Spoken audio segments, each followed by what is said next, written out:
Take my hand and hold on. Tell me everything that you need to say.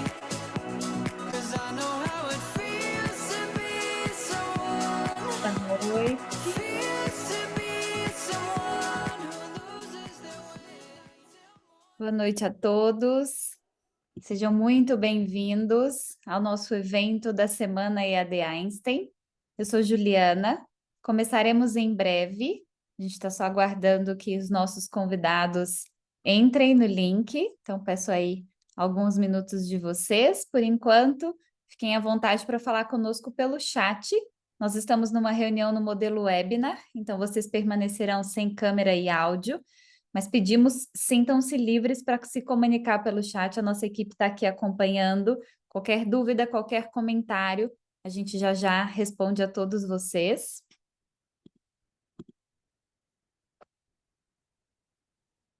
Another star, you fade away. Afraid our aim is out of sight. Wanna see us alive.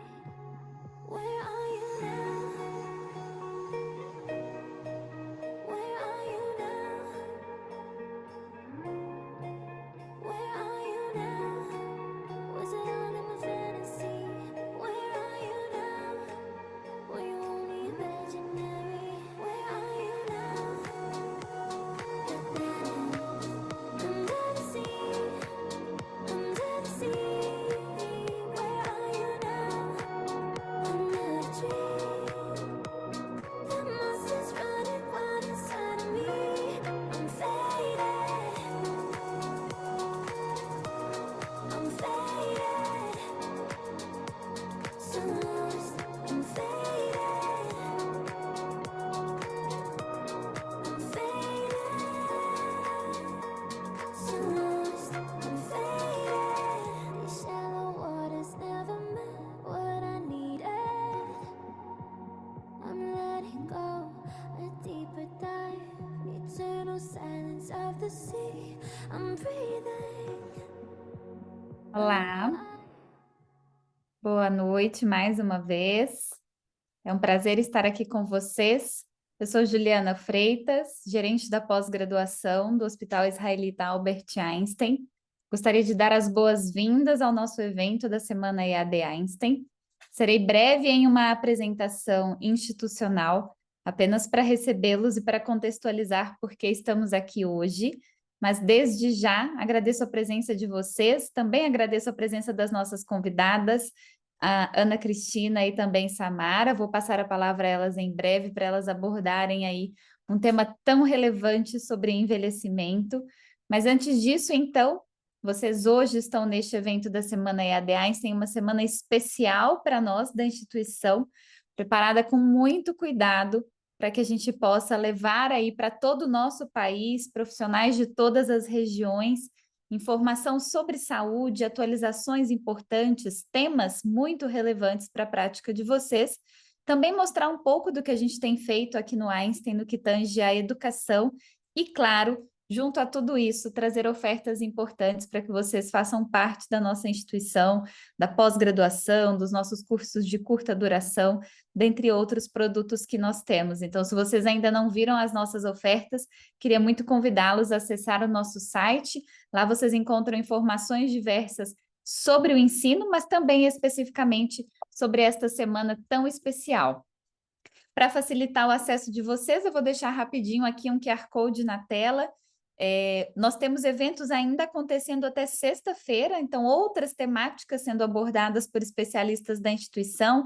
Se vocês não viram a programação completa, sugiro que vocês deem uma olhada, ainda dá tempo de vocês se inscreverem e participarem conosco. Acho que muitos são os benefícios, né? Não só o conhecimento e o contato com este tema, com os especialistas, mas também esta conexão com este grupo tão singular. Então, fiquem à vontade para conhecer mais sobre esta nossa programação.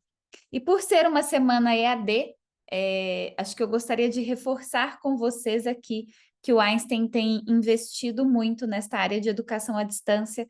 É uma missão da nossa instituição levar conhecimento e levar uma gota de Einstein para cada cidadão, e a educação à distância nos ajuda nesta missão, elimina barreiras geográficas. Então, Para nós, este investimento na educação à distância é uma forma de atingirmos a este nosso objetivo estratégico tão nobre. Não sei se todos que estão aqui conosco nessa noite conhecem a área EAD do Einstein, então, por isso, eu vou pedir aqui a atenção para um vídeo muito rápido, 1 minuto de duração, mas que sintetiza um pouco da experiência que a gente proporciona para os alunos que fazem uma pós-graduação à distância conosco.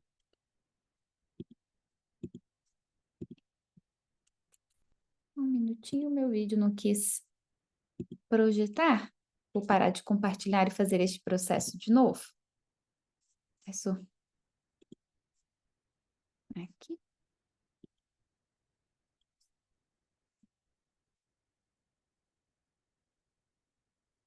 Pronto.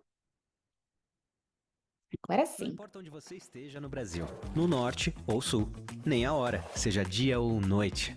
Na pós-graduação EAD Einstein, você aprende com o melhor hospital da América Latina, no mais moderno ambiente virtual de aprendizagem. São mais de 20 cursos de pós-graduação na modalidade EAD para médicos, enfermeiros, fisioterapeutas, nutricionistas, gestores da área da saúde, entre outros, além de diversos cursos de atualização. Os conteúdos e a oferta de cursos são constantemente atualizados, sempre atendendo às tendências e demandas do mercado da saúde. Na pós-EAD Einstein, a aprendizagem é baseada na resolução de problemas e casos reais, desenhados para acelerar e reforçar o seu aprendizado. Toda semana você interage em tempo real com especialistas do Hospital Israelita Albert Einstein e se conecta, colabora e troca experiências com uma rede nacional de profissionais. Não é porque é EAD que o estudo é sozinho. Na pós-EAD Einstein, os alunos são acolhidos pela equipe, professores e coordenadores e todos se conhecem e aprendem juntos. Pós-graduação EAD Einstein, cursos alinhados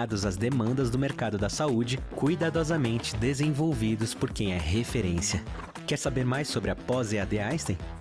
Acesse ensino.einstein.br e surpreenda-se com as oportunidades para o seu futuro. Não importa onde você... Bom, isto é uma breve descrição de tudo que a gente faz aqui e entrega para os nossos alunos na pós-graduação à distância. O vídeo menciona o nosso compromisso com a excelência, os nossos profissionais, o envolvimento dos nossos colaboradores em todos os nossos programas, e eu queria reforçar isto. Então, também não sei se todos que estão na audiência sabem, mas o Einstein, ele tem sido reconhecido nos últimos anos aí num ranking internacional muito importante como um dos melhores hospitais do mundo, em 2025, especificamente na 22ª posição. Então, são os profissionais desta instituição que têm esta experiência, que participam da nossa cultura, que também entregam estes nossos programas educacionais.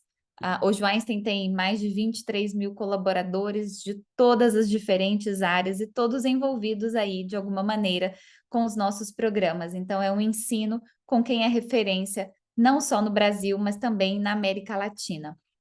Nós temos mais de 35 anos de educação, também não é uma informação que as pessoas tenham tamanho conhecimento, mas desde 1989 o Einstein tem aí uma faculdade de enfermagem e cresceu as suas atividades, chegando hoje a receber cerca de 60 mil alunos por ano nas suas 13 diferentes unidades físicas, além dos nossos programas online, programas à distância. Então, quase 3 mil docentes, mais de 50 alunos formados especificamente na pós-graduação, números que nos enchem de orgulho, mas também de muita responsabilidade, e a gente zela muito aqui para que todas essas pessoas tenham uma ótima experiência conosco.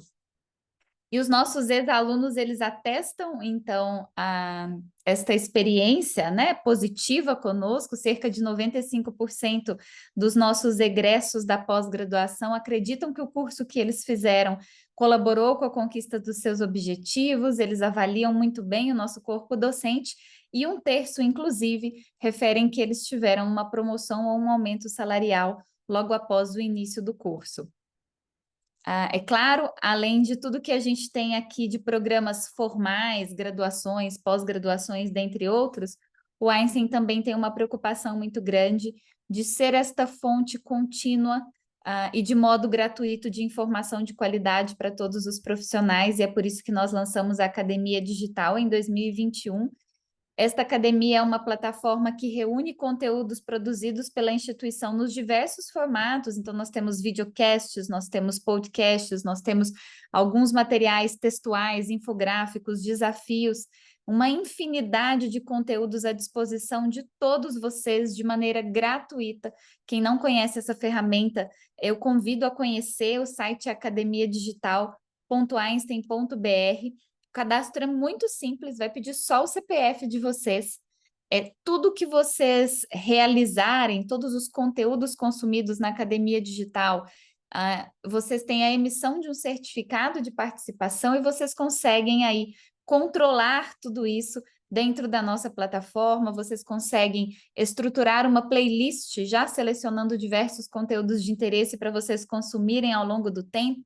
Então, acho que é uma plataforma riquíssima para todos que estão aqui hoje, para também vocês divulgarem para os seus pares, para suas equipes, para que a gente faça esse projeto tão importante chegar aí a cada vez mais pessoas no nosso país. Então, convido mais uma vez a se cadastrarem e a consumirem. O Einstein está em diversas localidades hoje, tanto na assistência quanto no ensino, mas especificamente no ensino eu queria muito destacar. Pode ser que a gente tenha aqui uma unidade perto aí de você que está conosco nessa noite. Então, nós temos unidades hoje em Belo Horizonte, em Goiânia, no Rio de Janeiro. Nós temos uma unidade também em Salvador, além das nossas unidades em São Paulo. Então, são muitas as nossas unidades. Procurem, né, o seu curso de interesse, a sua modalidade de interesse, a unidade mais próxima a você. Vocês terão agora uma palestra muito especial, mas a nossa equipe que está aqui consegue esclarecer dúvidas também a vocês sobre processo seletivo, sobre cursos, sobre unidades. Então, fiquem à vontade para nos acessar pelo chat. Antes de passar a palavra para as nossas convidadas, eu queria só reforçar a todos que estão aqui. Vocês foram informados no ato da inscrição de que nós emitiremos um certificado de participação nesta atividade. Então, isto será feito, encaminhado a vocês nos próximos dias. Eu peço aí que vocês aguardem e tenham atenção aos e-mails também. Nós estamos nesta semana com muitos eventos acontecendo, mas também aqui cuidando de todas essas tarefas. Então, no final desta semana, no máximo no início da próxima, isso estará já em mãos, mas qualquer dúvida, se alguém não receber, a equipe vai deixar o canal de contato para vocês falarem com a gente, tá bom? Foi um prazer estar aqui, agora eu vou passar a palavra para as nossas convidadas. Ana, Samara, por favor, fiquem à vontade para seguir. Eu desejo um ótimo evento para vocês. Para nossa audiência, aproveitem muito, vocês estão em ótimas mãos, um tema importantíssimo. Então, eu desejo a todos vocês um ótimo evento e muito obrigada.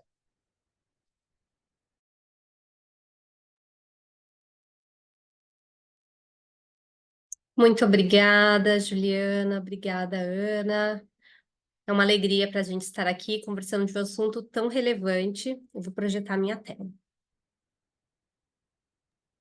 Enquanto a Samara projeta a tela dela, eu vou me apresentando, dando as boas-vindas também.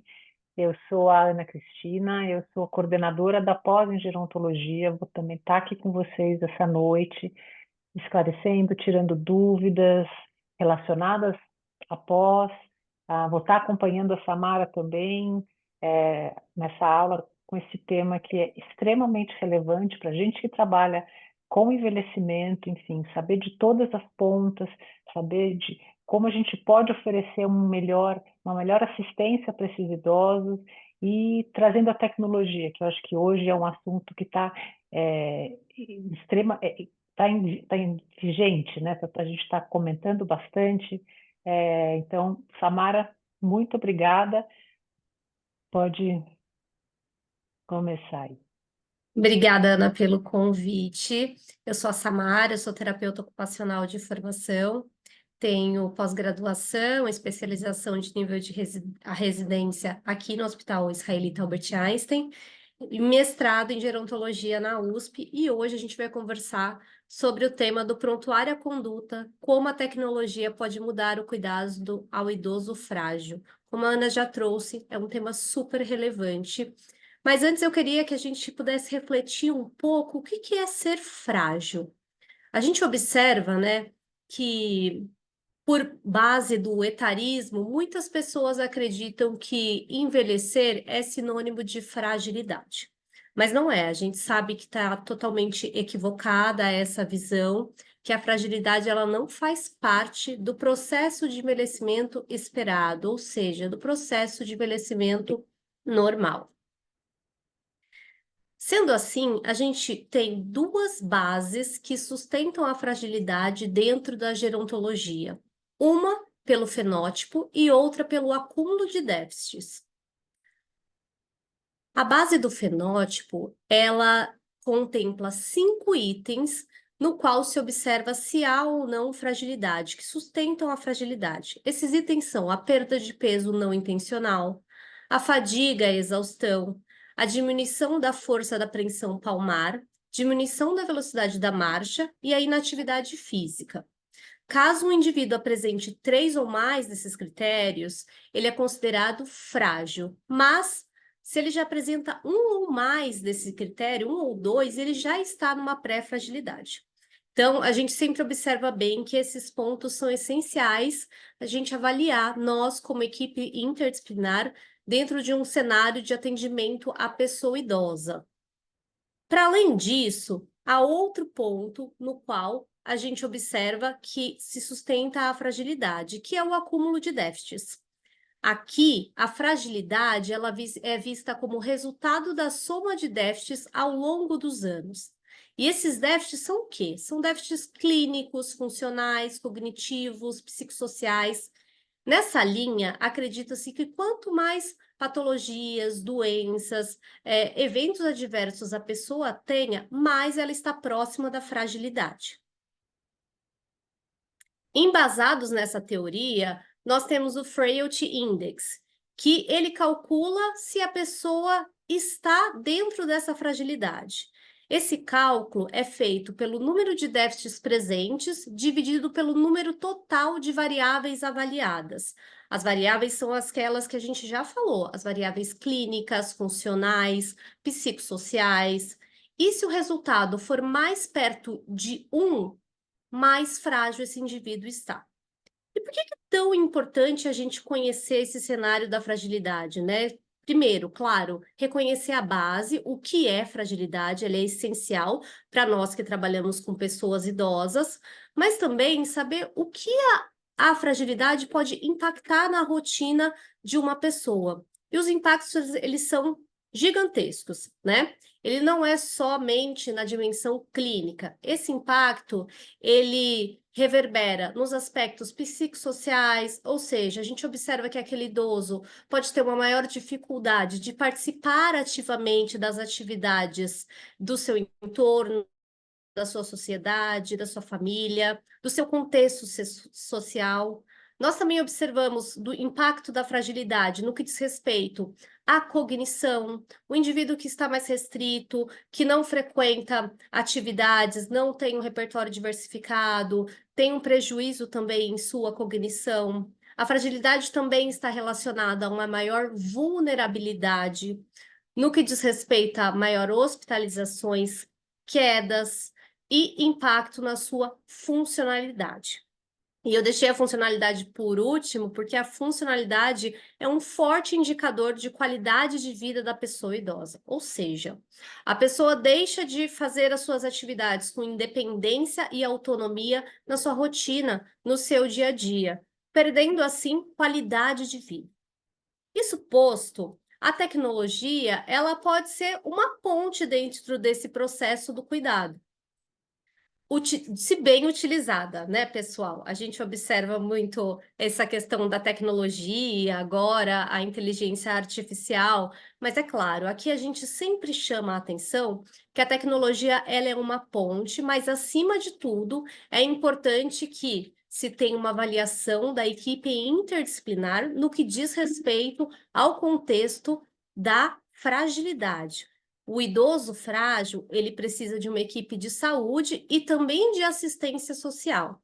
E a tecnologia, ela pode ser um meio utilizado por essa equipe, inclui-se aqui também dentro dessa equipe rede de suporte, famílias, cuidadores, para promover um cuidado efetivo a essa população. mas sempre um meio, sendo muito bem supervisionado, utilizado dentro do que é adequado para aquela pessoa.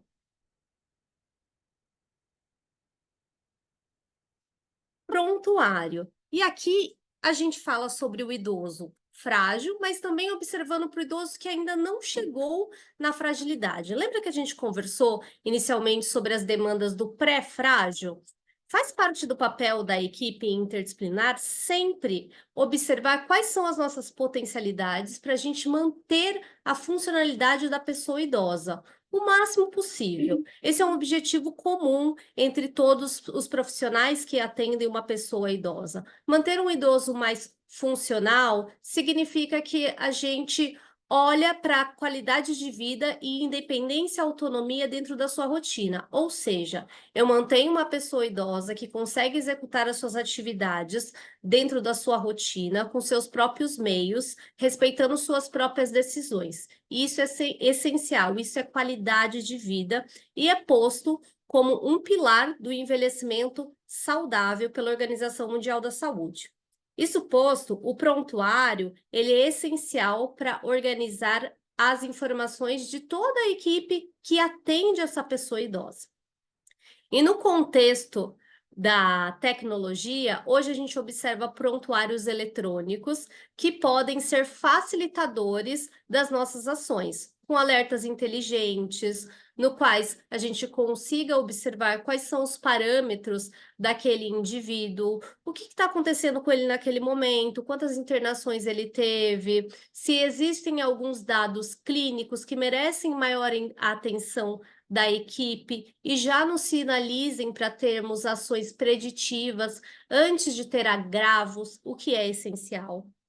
Um prontuário eletrônico também, por meio do digital, nos facilita nas avaliações e acompanhamento de toda a equipe. Ter essa integração, ela é essencial. A gente consegue, de fato, observar quais são os pontos que aparecem e são de destaque para intervenções efetivas como equipe interdisciplinar.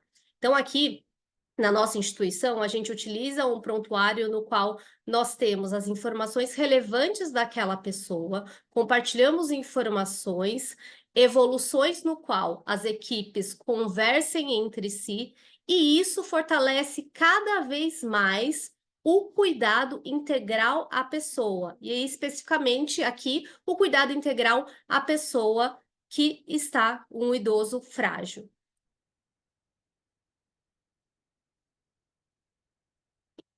Prontuário, eu gostaria de chamar a atenção do que os estudos apontam como essencial no que diz respeito ao idoso frágil, que é um critério de avaliação.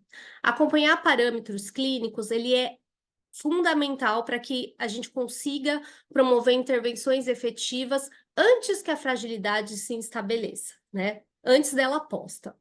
Além disso, o que recomenda-se é que a gente faça a avaliação integral da pessoa idosa, ou seja, avaliação geriátrica ampla. Isso é um parâmetro para que a gente possa, como equipe, observar todos os pontos. A avaliação integral à pessoa idosa, ela não contempla só os aspectos clínicos, né? Mas também ela vai olhar para os aspectos funcionais, psicossociais, contemplando todas as necessidades da pessoa idosa.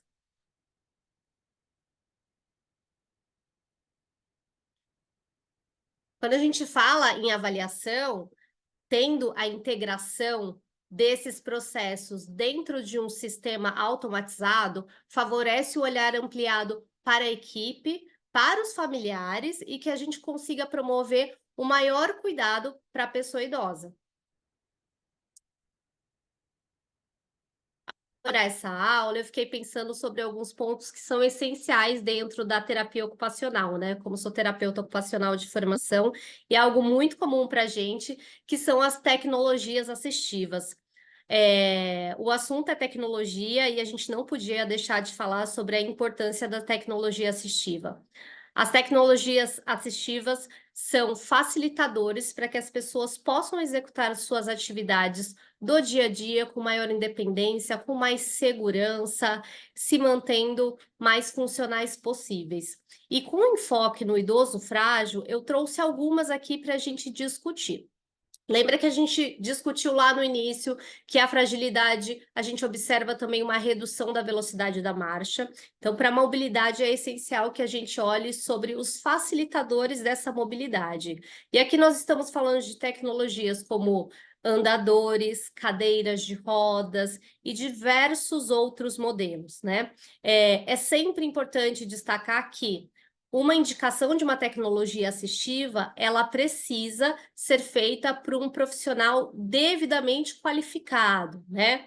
Aqui a gente chama atenção para a potência dos andadores, para maior independência desse idoso, não só dentro da sua casa, mas também na sua participação social e da relevância do papel do fisioterapeuta numa prescrição adequada, certo, pessoal? A gente observa muito idoso que, às vezes, vai numa farmácia ou vai numa loja e acaba comprando um dispositivo auxiliar à marcha que acaba sendo mais uma barreira do que um facilitador. Por isso eu destaco aqui a importância desses dispositivos serem sempre feitos através de um processo avaliativo e de um processo avaliativo de um profissional qualificado como um fisioterapeuta. Destaque também para a mobilidade, para um idoso que já está num nível de uma fragilidade maior e que não consegue mais realizar a deambulação e precisa de uma cadeira de rodas. Quando a gente fala do universo da cadeira de rodas, existem diversas tecnologias que podem facilitar e trazer mais conforto para essa pessoa no uso de uma cadeira de rodas. Gente, muito importante aqui que a gente pense que uma prescrição de cadeira de rodas é essencial e precisa ser feita por um profissional devidamente treinado, como um terapeuta ocupacional, como um fisioterapeuta que atua nessa área, visando que essa cadeira traga mais conforto do que desconfortos. Cadeira de rodas é igual sapato. Se tá apertado, né? Ou seja, se a gente senta na cadeira e ela tá apertado, vai trazer um desconforto, e se tá grande demais, também traz um desconforto. Por isso que a gente precisa buscar profissionais reconhecidos e que trabalhem efetivamente com esse processo para trazer uma maior conforto e maior usabilidade dessa cadeira de rodas.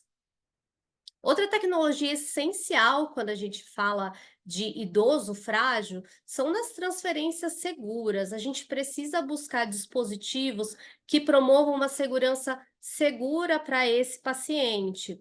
E aqui eu trouxe alguns exemplos, né? Nós temos desde lifts que fazem transferências para o idoso que já está num nível que tem uma mobilidade mais reduzida. Temos também transfers mais ativos, onde o idoso consegue participar mais dessa atividade. E aqui eu deixo o destaque aqui, para a gente reconhecer qual é o melhor dispositivo para fazer essa transferência, é essencial que se passe por uma avaliação da funcionalidade. Então, quando a gente fala da avaliação geriátrica ampla, lá no início, e da avaliação integral, a gente sempre contempla o aspecto funcional.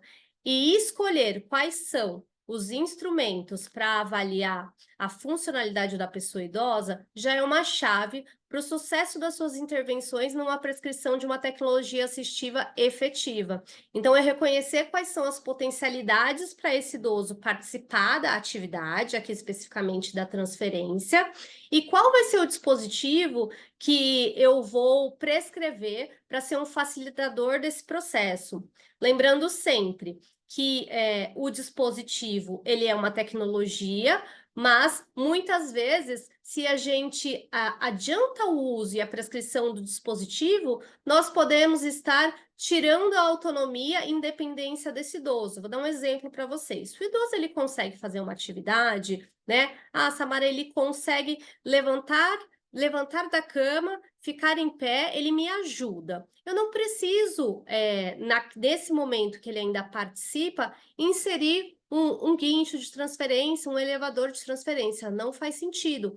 Por isso, a relevância da avaliação. sempre avaliar para observar o quanto a gente consegue estimular a participação dessa pessoa idosa frágil na atividade, com segurança acima de tudo. O limite é sempre a segurança, para que ele se mantenha o mais funcional possível. Outro ponto muito utilizado no idoso frágil são as almofadas terapêuticas, né? E nós temos diversas almofadas terapêuticas no mercado, que elas servem para prevenção de lesão por pressão. Muitas pessoas, num nível de fragilidade mais alto, elas passam muito tempo sentadas, o que acaba cometendo em lesão por pressão. Acredito que vocês, que já atendem pessoas idosas, tenham vivenciado ou visto esses cenários de pessoas que têm lesão por pressão, e nós sabemos do quanto isso prejudica o conforto, a qualidade de vida daquela pessoa idosa. Por isso é essencial nós sabermos quais são as novas tecnologias que existem no mercado para promover o maior conforto para essa pessoa. Eu trouxe 3 exemplos aqui de almofadas terapêuticas para que vocês possam conhecer. Uma é a AR, a do meio é a AR e de espuma de alta densidade, e a última de espuma de alta densidade. Em todos os casos, o intuito aqui é redistribuir o peso, né, na região sacral, para que a pessoa não fique tanto tempo com aquela pressão naquele local e abra uma lesão. Gente, embora essa tecnologia ela exista e é importante que a gente conheça, é válido destacar que o padrão ouro para lesão por pressão é mudança de decúbito. Então, mais uma vez, a tecnologia ela existe, ela é relevante, mas o nosso conhecimento e as ações práticas que envolvem o cuidado humano, elas são essenciais. Posto isso, sempre ela vai ser um apoio, ela sempre vai ser um facilitador, mas o nosso olhar profissional, ele é essencial. Então, não adianta a gente ter a almofada linda, bonita, com um valor econômico expressivo, né, para a compra, se a gente não faz a mudança de decúbito, certo? Mas é importante que vocês saibam que ela pode sim facilitar esse cuidado e promover um maior conforto para os indivíduos que passam muito tempo sentados. No que diz respeito à higiene pessoal e banho, nós temos diversas cadeiras para que você possa promover um banho com maior conforto para essa pessoa. E aqui eu trouxe alguns modelos que a gente observa os declínios funcionais. É esperado que o indivíduo com pré-fragilidade, frágil, ele venha com perdas funcionais importantes. E dentro de cada nível de funcionalidade, será esperado que a gente proponha o dispositivo de tecnologia assistiva mais assertivo para aquela pessoa. Observe essa primeira cadeira. Essa primeira cadeira, ela é mais funcional. Ela tem um assento, mas a gente observa que ela é para um idoso que ainda consegue participar da atividade do banho com uma maior independência, diferente da cadeira central, onde a gente já observa que ele não faz a transferência sozinho, provavelmente eu preciso guiar essa cadeira que tem rodas até o banheiro para que ele tome banho, e ela tem mais segurança, né? A gente observa já que as costas, ela tem encosto para o braço, que é mais seguro. E a última cadeira, ela já é para um nível de funcionalidade com mais declínios funcionais, né? A gente observa que tem apoio de pé, apoio para a cabeça. Mesmo assim, gente, nas 3 propostas, o intuito é que a pessoa consiga executar um banho com conforto, né? Respeitando os níveis funcionais. Mais uma vez, eu bato na tecla. A tecnologia, ela precisa ser prescrita de acordo com a individualidade daquela pessoa e com o nível de funcionalidade e participação que ela consegue executar dentro daquela atividade. As tecnologias assistivas, elas estão presentes em diversas ações no dia a dia. E a gente pode prescrever uma tecnologia dependendo da necessidade daquele indivíduo. Ou seja, nem toda tecnologia ela é bem-vinda para todo mundo. Não, isso não vai funcionar. Muitas vezes, ela pode até ser uma barreira. Por isso que é tão importante um olhar de um profissional para saber qual a indicação efetiva daquela tecnologia. Que eu trouxe alguns exemplos e eu vou destacar o uso do elevador de assento. O elevador de assento, ele pode ser um facilitador para o idoso que é muito alto, para sentar e levantar de um vaso sanitário, mas é uma barreira para uma pessoa que tem uma altura mais baixa. Saber identificar quando eu vou prescrever essa tecnologia, ela é essencial, pois muitas vezes algo que vai ser facilitador pode ser uma barreira e até mesmo gerar um risco maior, um risco de queda.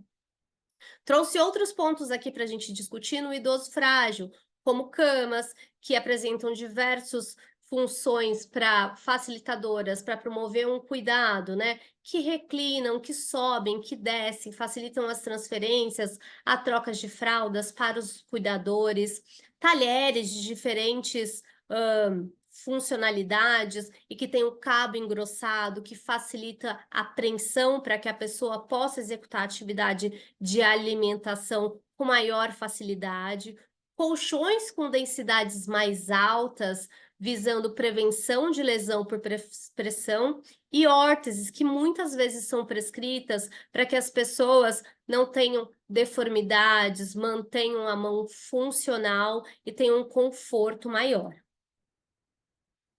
O papel das tecnologias assistivas, ela é sempre de promover assistência, cuidado e conforto às pessoas que estão num contexto de fragilidade e pessoas que estão em declínios funcionais e precisam de maior independência e autonomia. Outro ponto que a gente queria destacar aqui são sobre as tecnologias digitais, que são o auge do momento. A gente fala muito, a gente vive muito, a gente consome muita tecnologia digital. E para o cuidado, ela também pode ser uma ponte, se muito bem utilizada e muito bem prescrita. Eu queria destacar um pouco sobre a automatização e lembretes de dispositivos em casa, como a gente tem esses assistentes, né? Assistentes do Google, a Alexa, que são facilitadores para que a gente possa manter a independência e segurança dentro de casa, né?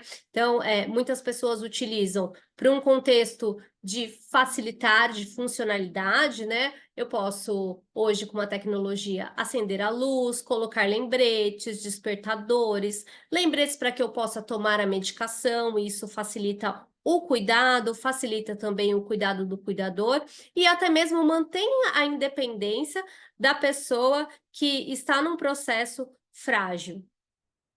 Além disso, a casa automatizada, ela permite ser monitorada, tem sensores e permite ter mais segurança para esse indivíduo dentro do seu lar.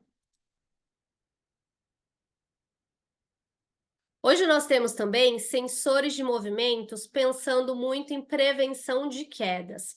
O indivíduo frágil, ele tem o maior risco de quedas, isso já está posto.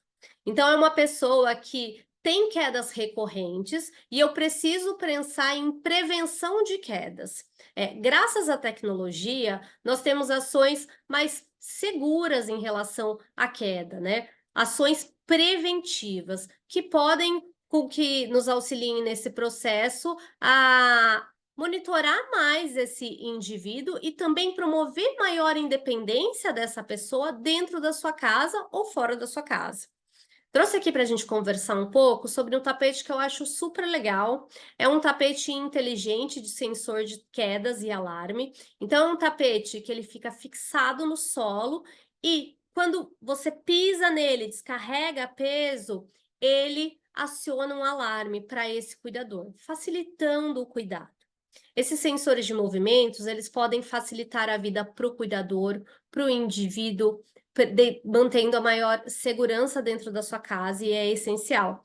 Acredito que uma das grandes problemáticas que se vivencia no cuidado da pessoa idosa são as quedas, e ter ações preventivas é essencial. Não que você vai evitar uma queda, mas a gente conseguir prevenir já é essencial. Outro detalhe que nós sempre falamos são sobre as tecnologias vestíveis, né? Os wearables, esses relógios, anéis, pulseiras, essas tecnologias que hoje a gente consegue monitorar os nossos parâmetros.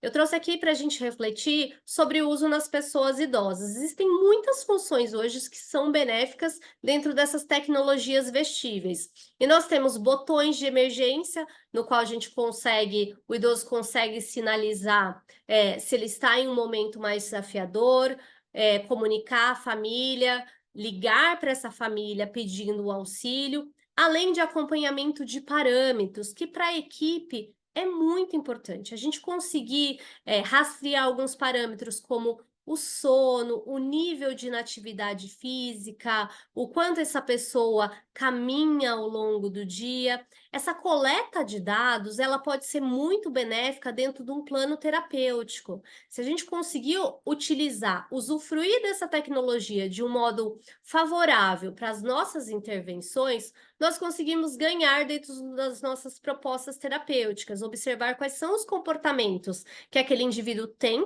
ao longo da sua rotina e como eu posso, através desse comportamento, inserir novas atividades para diversificar esse repertório dele e deixá-lo mais ativo dentro da sua rotina, visando a manutenção dessa funcionalidade, até mesmo a otimização dessa funcionalidade. Então, é legal que a gente possa ver o que sai nesse contexto tecnológico e trazer com o nosso olhar terapêutico, nosso olhar clínico, visando intervenções que favoreçam essa manutenção de funcionalidade.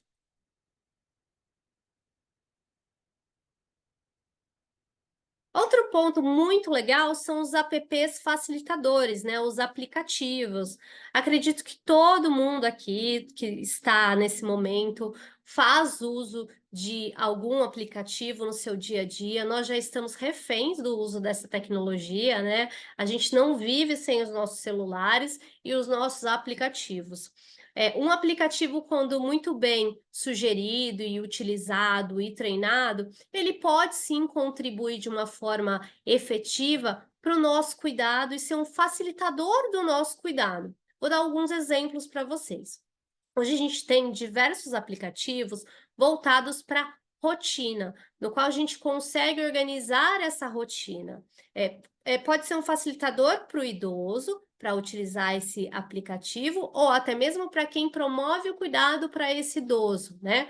Em que horário eu tomo a minha medicação? Existem aplicativos que sinalizam qual o horário da medicação, o que eu tenho que fazer, quais são as minhas agendas do dia, e até mesmo aplicativos voltados para diversificação de atividades dentro daquele cenário, né? Aplicativos onde eu consiga ouvir as músicas que eu gosto, que fazem sentido para mim. Isso também é cuidado. A gente olhar para o que é lazer, para o que é importante, inserir atividades diversificadas, faz parte do cuidado. E para a pessoa idosa frágil, também pode ser uma ponte, um facilitador. Para nós, profissionais de saúde, os aplicativos também podem ser pontes de comunicação. Acredito que a gente utiliza muito aplicativo para conversar com os nossos pares e até mesmo facilitadores no que diz respeito ao atendimento domiciliar. Quem atende domicílio sabe que às vezes existem algumas barreiras de encontrar os profissionais que estão envoltos nesses cuidados. E, graças à tecnologia e aplicativos de comunicação, criam pontes facilitadoras para que eu converse com o médico do meu paciente, encontre quais são os pontos que ele tem para trazer para mim e eu compartilhar para ele, assim como toda a equipe interdisciplinar. Além disso, hoje, além nesse contexto domicílio, existem aplicativos voltados a compartilhar as evoluções. Pessoal, é muito importante quem atende pessoa idosa e atende em outro cenário que não seja hospitalar, onde ficam todas as evoluções, que tenha essa evolução e essa evolução seja compartilhada com a família e com os outros profissionais envolvidos nesse cuidado. Então, os aplicativos, eles podem ser pontes, sim, para cuidado, para facilitação entre a rotina, para orientações aos cuidadores, se muito bem utilizados. Um ponto que eu gosto muito também das tecnologias, voltando ainda nesse ponto das quedas, são esses relógios, os relógios e os colares de quedas e botão de emergência. São muito facilitadores para que a gente possa encontrar e agir com maior rapidez na assistência desse idoso que sofreu uma queda. A gente tem diversos fornecedores no mercado hoje que trabalham tanto com relógio como colares com botão de emergência. Esses botões acionam diretamente um celular, um número que vai assistir essa pessoa idosa e promover a intervenção o mais efetiva possível. É muito legal, eu sempre recomendo para os meus pacientes que ficam em casa sozinhos e que ainda mantêm uma autonomia de não ter cuidadores, mas precisam ser assistidos. E é o que eu falo sempre, nós sempre precisamos pensar antes do que o pior aconteça, antes que a queda ocorra. Então, a prevenção, ela é essencial. Ter esses recursos pode ser um preditor de risco e que a gente consiga manter essa pessoa o mais independente possível dentro da sua casa. Eu gostaria de destacar que, embora a gente conheça as distintas tecnologias, a gente não pode deixar de fora quem vai utilizar essa tecnologia, seja o cuidador ou a pessoa idosa. Um ponto reflexivo é que, embora eu conheça a tecnologia, eu saiba que ela possa ser uma ponte para esse cuidado e um facilitador para esse indivíduo, eu preciso treinar. É essencial que essa pessoa treine. Eu preciso treinar com ele e observar se isso vai fazer sentido ou não para aquele cenário. O envelhecimento, a gente já sabe, ele é heterogêneo. Cada pessoa tem as suas potencialidades, bem como os seus pontos de maiores desafios. Antes da gente propor uma tecnologia, a gente precisa observar se aquilo faz sentido para a pessoa e se a pessoa consegue, tem habilidades para utilizar aquilo de um modo seguro. E outro ponto, quando eu falo de cuidador, a gente precisa entender também se o cuidador está familiarizado com aquela tecnologia, se ele vai conseguir utilizar de uma forma efetiva e se o que a gente vai propor vai ser mais benéfico ou vai trazer algum desafio para aquele cuidado.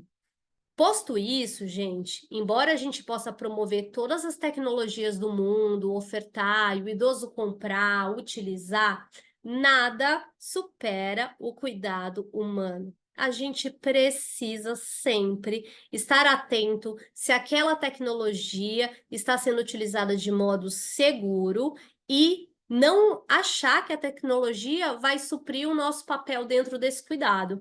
Isso a gente sempre tem que deixar muito claro para o cuidador, que a tecnologia ela é um apoio, mas que o cuidado ele é essencial, integrado com o nosso olhar. Aqui também, quando a gente fala de cuidador, eu queria destacar que muitas vezes a tecnologia ela vem para favorecer a sobrecarga do cuidado, né? Lembra quando eu mostrei os recursos de transferências, a cama, a cadeira higiênica, tudo isso a gente pensa no indivíduo, nesse idoso frágil, mas a gente também pensa no cuidador. Esse cuidador, ele precisa também se beneficiar dessa tecnologia, ser funcional para ele. A gente precisa pensar sempre na saúde desse colaborador, dessa pessoa que ou é um familiar, ou é um cuidador contratado, mas ele precisa também estar muito bem assistido para que consiga promover um cuidado efetivo e de qualidade para essa pessoa frágil. Para finalizar um pouquinho dessa nossa discussão, eu queria trazer um pouco das barreiras do uso da tecnologia.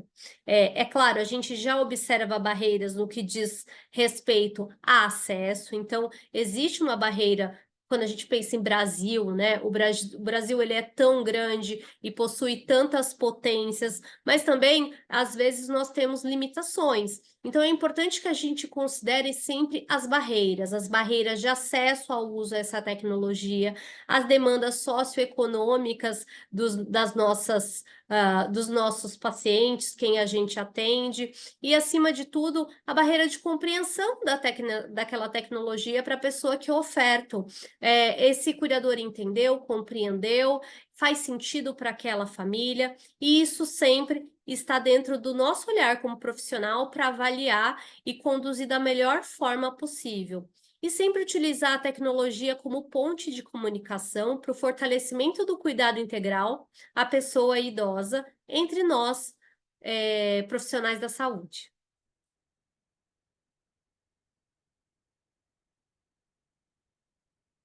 Gostaria de lembrar sempre que o cuidado ele é individualizado. Não é porque uma tecnologia funcionou com um paciente que vai funcionar para o outro, ou que a gente deva seguir sempre o mesmo roteiro. Às vezes a gente faz uma prescrição de uma tecnologia assistiva e a gente precisa fazer adaptações e modificações e treinos diferentes para que ela seja efetiva para aquele indivíduo. Então, aqui fica o destaque para sempre buscar um profissional especializado para que ela seja realmente utilizável, efetiva e traga os benefícios esperados para aquela pessoa. Eu queria agradecer a todos, passar a palavra para a Ana e eu fico à disposição para o que vocês precisarem. Muito obrigada, Sá. Excelente explicação, explanação. Tem duas questões aqui que eu gostaria que a gente... Duas perguntas, na verdade, uma do Paulo Roberto e uma do Leonardo, que ele pergunta primeiro, o Paulo Roberto falando das tecnologias atuais de conforto, além das tecnologias atuais de conforto, quais inovações emergentes vocês acreditam que vão transformar o manejo da fragilidade e o conforto do idoso nos próximos anos? Tá, se você fosse escolher uma, eu fiquei pensando aqui já em uma, que eu acho que... No Deixa que eu diz... falar, então já que eu Pode estava falar, pode pensando, falar. eu escolhi uma, Paulo Roberto, que eu acho que agora mais voltado para a reabilitação, a questão da reabilitação virtual, né? Esse Access Game, que vão ajudar os idosos frágeis, principalmente, eles vão ter mais acesso às atividades que eles não poderiam ter em outro contexto, que isso vem muito de encontro com o processo de reabilitação, de melhora da qualidade de vida e pensando na capacidade funcional desse indivíduo. Tá, Perfeito, você. Ana. Eu acredito muito também nesses games terapias, né? Que podem ser Uhum, potências aí para as uhum, pessoas idosas. uhum, E eu acredito também que, no que diz respeito a conforto e inovação, muito nas tecnologias de mobiliários, que a gente pense nessas tecnologias de maior assistência a esse idoso que está num nível de uma fragilidade maior, né? Hoje a gente vê uhum. muito, cada vez mais, almofadas, colchões com tecnologias que trazem esse conforto para esse idoso que é muito mais fragilizado e passa muito tempo acamado na cama. Então tem muita potência, muita coisa boa saindo aí que a gente consegue observar que pode ser uma potência, que acredito que vai trazer bastante conforto para as pessoas idosas nos próximos anos. Joia. E o Leonardo também trouxe uma outra, gostei da questão dele, que é em LPIs que não possuem recursos, ele frisou com cifrões escrevendo esses recursos, melhor adquirir tecnologia, programas terceirizados de educação continuada ou contratar mais profissionais. Sem os outros recursos, o dinheiro é curto. Então, quando você foi falando, eu fui pensando aqui nessa questão do Leonardo, que eu falo, o maior e melhor recurso que a gente tem é o humano. Então, não adianta a gente ter um monte de gadgets, um monte de apetrechos e aparelhos se a gente não treina o nosso recurso, que a gente tem lá, Leonardo. Então, eu acho que padrão ouro para cuidado, falo, a gente pode ter várias coisas, mas é educação, educação, educação, é treinamento no que a gente tem. Seja contratar mais profissional sem a gente treinar, não vai fazer muita diferença, né? Se a gente focar em educação, pode ser uma terceirização, mas pode ser formando os próprios profissionais dentro dessa instituição para trocar. Então, eu tenho experiência muito do residencial, falando em LTI, de você treinar, por exemplo, fazer a terapeuta ocupacional, treinar a equipe, fazer transferência, a psicóloga, abordar alterações comportamentais secundárias à demência, treinando essa equipe para que ela consiga entender, né, para que a gente possa estar sempre na mesma página. Então, sim, eu acho que treinar os profissionais que já existem, em vez de ficar contratando mais ou pegando mais dispositivos, é sempre melhor. E você, Sá? Eu assino embaixo, é isso mesmo, são os processos educacionais, são treinamentos, sempre lembrar que a tecnologia ela não vai substituir o nosso cuidado, o nosso olhar humano. É Uhum. essencial isso, gente, não tem como. E a gente observa, né, Ana, nós que já tivemos vivência em INPI, a tecnologia às vezes ela existe, o idoso tem acesso, mas ele vai optar pela socialização, por estar entre amigos, por estar vivenciando esse contexto. E o cuidado só é efetivo se nós temos cuidadores treinados para manter esse idoso mais ativo, que ele estimule a participação desse idoso o mais possível dentro das atividades do dia a dia. Uhum. Eu vou, a Simone Cueto me fez algumas perguntas. Tem mais algumas perguntas, mas como a gente está se encaminhando para os momentos finais, eu vou deixar o meu e-mail aqui para vocês no chat, gente.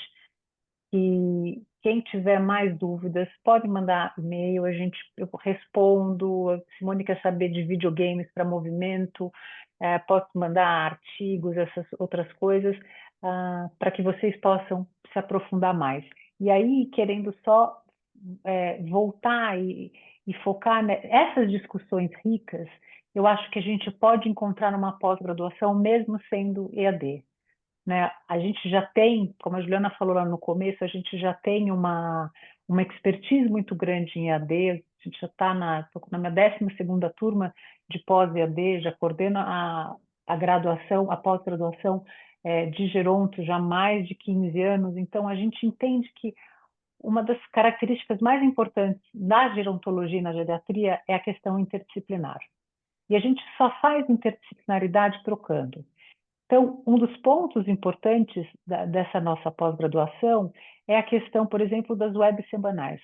Além do aluno participar, né, fazer esse estudo autodirigido em casa, semanalmente vocês se encontram com os outros colegas para discutir, né, o tema abordado, né, nas leituras prévias anteriores e para essa construção desse olhar interdisciplinar precisa dessa diferença, né, entre as várias áreas, né, que eu falo, as diferenças acabam se complementando na gerontologia. Então, esse é o foco principal. Então, não existe essa questão do estudo solitário no nosso EAD. Tá? Então, o estudo ele é compartilhado, a gente usa estratégias e ferramentas para que vocês possam se aprofundar e discutir e crescer. Existem as visitas técnicas também, que a gente, além do estudo que vocês fazem autodirigido, a gente fornece alguns momentos que a gente fala que são presenciais, então são momentos de aula mesmo, de encontros, tanto no final quanto no início do curso e um no meio, e onde a gente tem um especialista também falando sobre o assunto, mas no momento síncrono, como agora, onde a gente pode discutir, coloca, acrescenta, e isso é muito interessante também, né? Nessa visita técnica, vocês têm a oportunidade, por exemplo, e geralmente no último encontro, de conhecer a instituição de longa permanência do Einstein, que é o residencial, que tanto eu quanto a trabalhamos lá há alguns anos, né? E onde a gente vai discutir alguns conceitos, a gente vai fazer essa ligação entre teoria e prática, de questões de interdisciplinaridade. Vocês vão poder passar pelo Centro de Simulação Realística também, na nossa unidade do Morumbi, com alguns casos e alguns temas que vão ajudar vocês também a discutirem e participarem do ecossistema Einstein, e dentro desse mundo do envelhecimento. Tá? Se você quiser passando os últimos 2 slides, ah, a, a Eliandra está cursando geronto. Então, assim, gente, gostaria de agradecer muito vocês qualquer dúvida, as meninas já colocaram aí de uma maneira mais organizada, porque eu só já coloquei o meu e-mail aí para vocês, o, o meu e-mail. Estou à disposição para tirar qualquer dúvida que vocês tiverem. Agradecer a participação, tá? Muito obrigada por estar aqui conosco mais uma vez. E estou à disposição. Uma boa noite para vocês. Aqui vocês, qualquer dúvida que vocês tiverem a mais da pós, tanto de geriatria quanto da gerontologia, vocês encontram mais informações nesse QR Code. Certo? Qual curso eu estava falando? Eu estava falando de gerontologia, mas eu acho que essa metodologia das webs semanais e da interação entre vocês é algo que permeia todas a pós-graduação EAD do Einstein. Acho que esse é um grande diferencial. O estudo não é solitário, ele é compartilhado. Todo momento, essa discussão e essa construção do olhar interdisciplinar, ele é muito vivo dentro da pós-EAD do Einstein. Tem aula prática, a gente consegue fazer aulas práticas, mesmo sendo EAD. É bem interessante usando essas webs semanais. Tá? Estamos falando da importância do compartilhamento das webs, é isso mesmo, gente. É fundamental a troca. A gente trabalha em equipe, né? Não dá. Então, muito obrigada. Espero que vocês tenham aproveitado. Espero vê-los em breve aí conosco. Muito obrigada, Ana. Obrigada, pessoal. Boa noite a todos.